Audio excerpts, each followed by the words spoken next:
What number is this? Get my shoes. I don't know if this is the same one, but it seems like Vivek Ramaswamy, when I think he was up, they're doing a revolving host of TPUSA because Charlie Kirk was assassinated, and weirdly, we don't know really much more details about what happened to Charlie Kirk. It all seemed to have gone complete radio silence. I don't know what to make of that. It seems weird. It was a really big story. And they were quick to the press with information. They were at leaking the start. stuff until they had the alleged shooter. And now it just seems like everybody's moved on. They're just talking about what kind of flooring they're going to use in the White House ballroom. But nevertheless, here is Vivek Ramaswamy and Jeremy Carl. Who's Jeremy Carl? He's some kind of Christian guy with a presence online. Okay, and they're at a TPUSA debate, and the right really appreciates Vivek Ramaswamy's proposals, but there's something they can't get past. The delivery system. Is this what a senator should look like? Not in Ohio. Hi, Vivek, you would profess to be a conservative, correct? I'm a proud conservative. If you are an Indian, a Hindu, coming from a different culture, different religion than those who founded this country, those who grew this country, built this country, made this country the beautiful thing that it is today, what are you conserving? You are bringing change. I'll be 100% honest with you. Christianity is the one truth. Jesus Christ is God, and there is no other God. He is part of the Holy Trinity, and any other God is a demon, and it's false. How can you represent? All right, pause it. I mean, all this aside, I just want to say, this guy, this kid is not without precedent and culture. Yep. Explicitly said to Vivek Ramaswamy's face, I love your politics. I would never vote for you.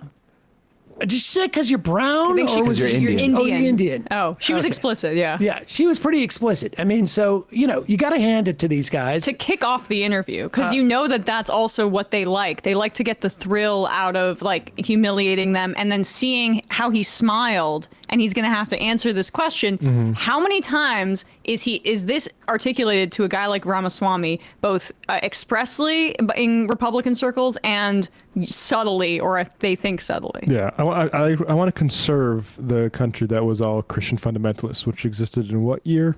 Yeah. We'll see. I think Ramaswamy makes This is back when non-Holy Trinity were demons. Yes. Can you represent the constituents of Ohio who are 64% Christian if you are not a part of that faith?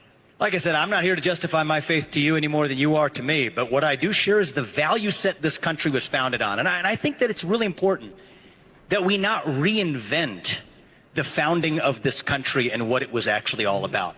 The founding fathers, they had an opportunity to write a religious code just like most other nations in human history.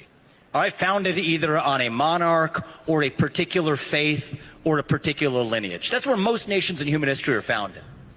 Not America. We are the only country in the human history where there is a set of civic ideals that brought together a divided polyglot group of people 250 years ago, where freedom of conscience was a core belief set of our founding fathers, all the way to Thomas Jefferson. Woke. You know who he is? What document he signed? The Declaration of Independence. Yeah, and what was his belief system? He was a deist. He was a deist. Our third president, the man who signed this nation into existence, was a deist. Do you know who Benjamin Franklin is? Yes. Do you know what his belief system was? He was Quaker, yes. He was also a deist, similar to Thomas Jefferson.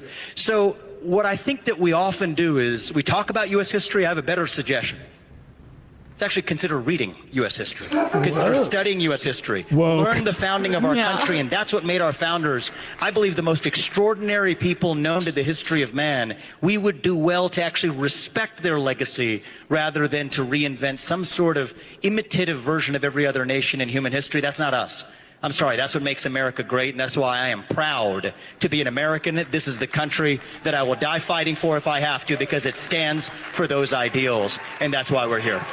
Right. So Keep praying and pledge allegiance to the flag, my friend. Can you pause it there of course, just for a sec? Christ is king. But my response to that would I want to hear his Go response. back a little bit. Just because that's like the most articulate and thoughtful that Ramaswamy has ever sounded, because he's mostly correct about that. He's correct about the dais, the founding fathers that he listed, their belief system.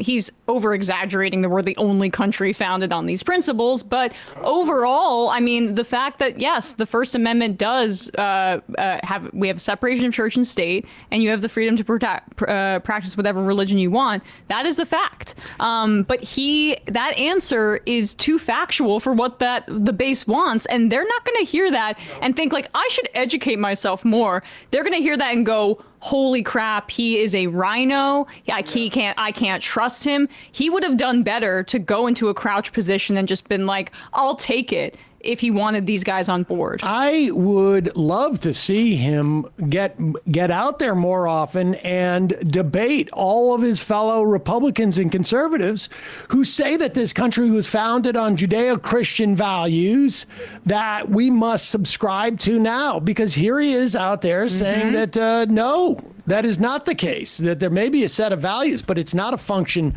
of religion, specifically not a function of religion. And he also, by extension, is criticizing the foundation of the State of Israel, which is a brewing fight in politics across a variety of different fronts, where he says that the United States was not founded based on a religion or a religious text, or, I mean, he doesn't say ethnicity, but that's what is implicit there. And right now, That's what should be celebrated about exactly. America. Right, but it's a very reactionary moment here where there are people who are trying to create the idea of a nation, or re-entrench the idea of a nation state into like a cultural heritage or a religion, and he is flying in the face of that, which I think presents a problem in the Republican primary. And this kid's not going to have it. But you hear a lot of rhetoric about, like, in the FBI is looking at anti-American attitudes to look into, like, for their what kind of people is talking about with the NSPM or whatever that is. This kid hates America. He hates the actual history that Vivek put forward there. He's the one. These people are the one who hate America and want to turn it into something it's never been. Great, and that's why I am proud to be an American. This is the country that I will die fighting for if I have to, because it stands for those ideals, and that's why we're here. Right. So Keep praying and pledge allegiance to the flag, my friend. Thank you. Of course, Christ is king. But my response to that would be the same way that my church would let a practicing Hindu, a practicing Muslim, a practicing Jew come in and enter and worship with us on a Sunday morning. That person would not be allowed membership. And I'm not saying don't give other religions citizenship. I'm just saying you can have freedom of religion in an extremely religious environment. And that is what our founding fathers intended. If you look at the structure of our government, it is a replication, a mirror of the structure of Reformed churches in America in that time. Absolutely. I think our nation was founded on Judeo-Christian principles. Oh, okay. The question is, what are those values? They're the values enshrined in the Ten Commandments. Do we share those values in common? You're darn right we do. And I think that people of most faiths across this country share those values in common. But wait a second. Wait. I'm confused. People of most faiths share Judeo-Christian values. Then are they Judeo-Christian values? Or have we just decided to say, yeah, maybe they're just values, and you're just calling them Judeo-Christian values because this dude's telling you that Christ is king, and you realize, And you feel like you need I'm to going to pander need to that it. vote. Yeah, that's pathetic. Yeah, this Christ is king stuff, is this a Fuentes thing? It's a far right thing for sure. Yeah. And I'll just point out the kid. I looked up his statistic about 64 Ohioans being Christian. It's true apparently per Pew.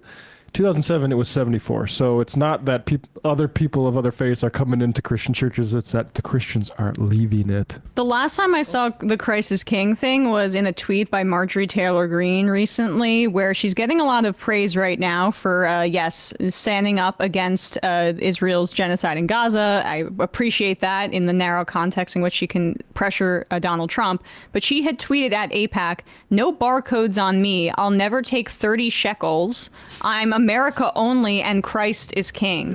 So let's just be careful about who we are laundering right now. And there's been, this is a bit of an aside, but there has been a lack of literacy on what is actually anti-Jewish hatred and anti-Semitic speech. And I want her role in pressuring Trump on the genocide is good, but it seems like she's setting herself up for a 2028 presidential run more than anything. If you're on the left and laundering this person without any kind of due diligence on that front, watch yourself here, because it's really, really dangerous territory that we're going down. The Christ the King thing is pretty explicit. Yeah. These are Christian nationalists. Yep. They think we should have a king and it should be divinely wrought. And that is, again, not American. And that's why these sorts of people get so upset about the No Kings protest. They want a king. Exactly. I like Vivek trying to end on that strong note, keep praying. And then the kid says, well, wait a second, Christ is king. And then Vivek has to do a little. Yeah. Go ahead. Absolutely. I think our nation was founded on Judeo-Christian principles. The question is, what are those values? They're the values enshrined in the Ten Commandments. Do we share those values in common? You're darn right we do. And I think that people of most faiths across this country share those values in common. What we're failing to do is actually standing for those values in the government as it actually runs. And so, what I suggest is study U.S. history, study what made the country great. And if you think Thomas Jefferson or Benjamin Franklin were not eligible to be founders or leaders of the country because they were deists, then you and I respectfully have a difference of opinion. And yet the beauty of our country is we're still able to have that difference of opinion and still call ourselves fellow citizens. Thank you, my friend, all right? Thank you very much, Vivek. Have a great rest of your day. God bless you. Christ is king. Yeah. Thank you, my man, all right? Keep praying. Thank you. They were white though, so checkmate. A Christian. It's true. This idea that the American government is mainly based on Reformed churches, I think, it seems pretty far-fetched to me. It seems like the type of person who saw one Tremors and then sees as the first movie they ever saw and saw another movie and said, "I'm getting a lot of Tremors vibes from The Matrix." That's Christian education for you, though. Hey, folks, don't forget to hit the subscribe button and check out our daily show. We do it every day at 12 p.m. Eastern for about 2.5 hours. We even take phone calls. You should check that out.